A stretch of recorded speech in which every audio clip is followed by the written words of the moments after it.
মধ্য এশিয়ার আকাশে নিঃশব্দে একটি পরিবর্তন ঘটেছে। কেউ হয়তো লক্ষ্য করল না, কেউ সরগোলও তোলেনি, কিন্তু ভারত চুপিসারে একমাত্র বিদেশি সামরিক ঘাঁটি অয়নি থেকে সৈন্য সরঞ্জাম প্রত্যাহার করেছে। 2 দশক ধরে যে ঘাঁটিটি ভারতের কৌশলগত চোখ, সেই ঘাঁটি হঠাৎই শুনশান।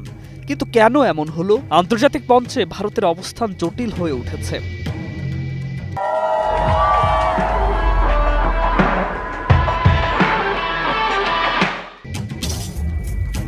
আমেরিকার সঙ্গে সম্পর্কের ভারসাম্য বজায় রাখা, চীনের সাথে সীমান্ত বিরোধ, রাশিয়ার বন্ধু হয়ে ওঠা, আফগানিস্তানের তালেবান সরকারের সঙ্গে সম্পর্ক বৃদ্ধি, সব মিলিয়ে ভারতের কূটনৈতিক পথে বাঁক।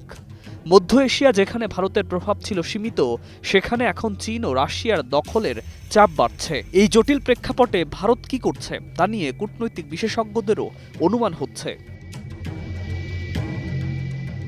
তাজিকিস্তানের রাজধানী দুশানবের কাছাকাছি অবস্থিত অয়নি বিমান ঘাঁটি ছিল শুধু একটি ঘাঁটি নয়। ওয়াখান করিডোরের মাত্র 20 কিলোমিটার দূরে অবস্থান পাকিস্তান অধিকৃত কাশ্মীর এবং চীনের শিনজিয়াং প্রদেশের সংস্পর্শ এই ভূখণ্ড ভারতকে দিয়েছে এক বিরল নজরদারির সুবিধা। সর্বাধিক সময়ের মধ্যে 200 ভারতীয় সৈন্য এবং সুখোই 30 MKI যুদ্ধবিমান মোতায়েন থাকত এখানে। ঘাটির 3200 মিটার দীর্ঘ রানওয়ে, হাঙ্গার, জ্বালানি ডিপো, এয়ার ট্রাফিক নিয়ন্ত্রণ সব মিলিয়ে এটি ভারতের চোখ, কান, হাত। ভারতীয় সরকার বলছে ঘাটিতে ভারতীয় উপস্থিতি মূলত সংস্কার ও উন্নয়নের জন্য।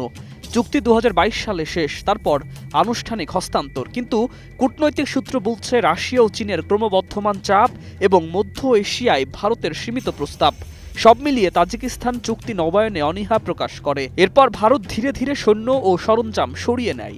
পুরো প্রক্রিয়া নিঃশব্দ, যেন কেউ কিছু বুঝতে না পারে। এই প্রত্যাহার শুধু ঘাঁটির বন্ধ নয়, বরং ভারতের কৌশলগত অবস্থানকে নতুনভাবে সংজ্ঞায়িত করে। বিশ্লেষকরা বলছেন এটি ভারতের জন্য একটি সতর্ক সংকেত, যেখানে সীমিত উপস্থিতি, বহুমুখী কূটনীতি এবং ক্রমবর্ধমান চীনা ও রাশিয়ার প্রভাবের মধ্যে ভারসাম্য বজায় রাখা জরুরি। বর্তমানে ভারতের কোনো পূর্ণাঙ্গ বিদেশি ঘাঁটি নেই। 2024 সালে মরিশাসে নতুন বিমানবন্দর ও জেটি উদ্বোধন করা হয়েছে, যা নৌবাহিনীর কার্যক্ষমতা বাড়াতে সহায়তা করছে। ভুটানে সামরিক প্রশিক্ষণ দল মোতায়েন রয়েছে, যে স্থানীয় বাহিনীকে প্রশিক্ষণ দেয়। অন্যদিকে চীনের জিবুতিতে স্থায়ী ঘাঁটি রয়েছে এবং তাজিকিস্তানেও নতুন ঘাঁটির পরিকল্পনা চলছে। নিশ্চয়ই এই নিঃশব্দ প্রত্যাহার হলো কেবল সামরিক নয়, এটি ভারতের কূটনৈতিক, কৌশলগত এবং আঞ্চলিক অবস্থানকে নতুনভাবে সাজানোর প্রথম ইঙ্গিত।